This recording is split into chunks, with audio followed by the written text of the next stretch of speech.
पश्चिम बंगाल में बेशक विधानसभा चुनाव अगले साल है, लेकिन उसकी राजनीतिक बिसात अभी से बिछाई जा रही है। चुनाव से पहले पश्चिम बंगाल के मुर्शिदाबाद जिले में तृणमूल कांग्रेस के विधायक रहे हुमायूं कबीर ने बाबरी मस्जिद की नींव रखकर बड़ा दांव खेल दिया, जिसका खामियाजा आने वाले दिनों में कहीं न कहीं सीएम ममता बनर्जी को भुगतना न पड़ जाए।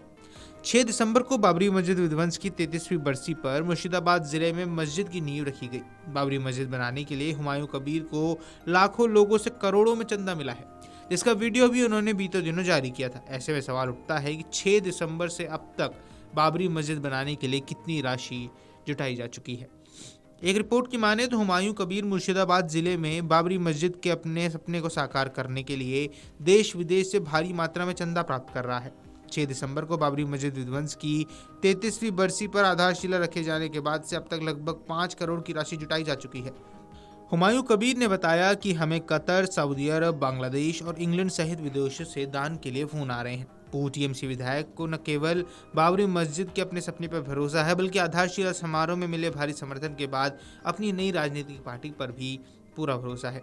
23 बीघा भूमि पर बाबरी मस्जिद के निर्माण का प्रभारी WBIFI की समिति के सदस्य द्वारा प्रतिदिन शाम को दान बक्सों में जमा किए गए धन के ट्रंक गिने जाते हैं। गुरुवार को ही 23,01,495 की राशि के साथ एक सोने की अंगूठी, एक सोने की नथ और सोने की बालियां एकत्र की गई हैं।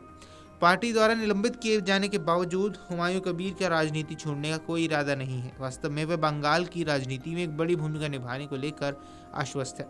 उन्होंने दावा किया कि चुनाव के बाद मैं किंग मेकर बनूंगा, मेरे बिना कोई सरकार नहीं बना सकता। भरतपुर में विधायक कबीर 17 दिसंबर को पश्चिम बंगाल विधानसभा में मौजूद रहेंगे, लेकिन उनका इस्तीफा देने का कोई इरादा नहीं है। उन्होंने स्पष्ट किया कि मुझे ये महीना खत्म कर लेने दीजिए, मैं इस्तीफे के बारे में जनवरी में वे 22 दिसंबर को अपनी नई पार्टी शुरू करने के लिए तैयार है। हालांकि उन्होंने अभी तक नाम का खुलासा नहीं किया है।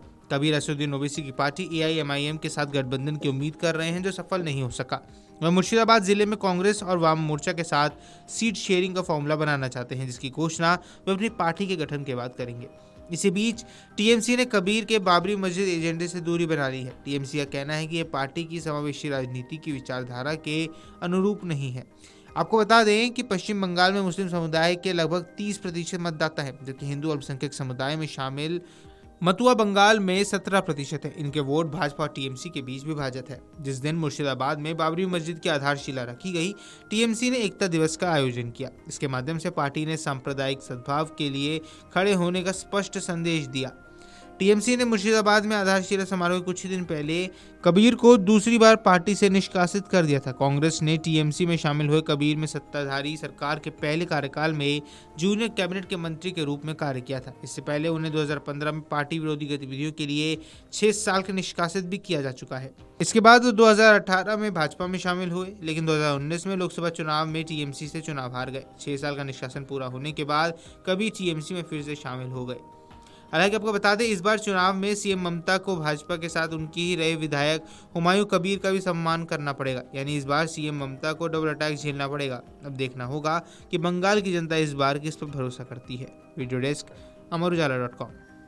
अगर आप ये वीडियो YouTube पर देख रहे हैं तो हमारे चैनल को सब्सक्राइब कर बेल आइकन दबाएं, और Facebook पर देख रहे हैं तो हमारे पेज को लाइक करें।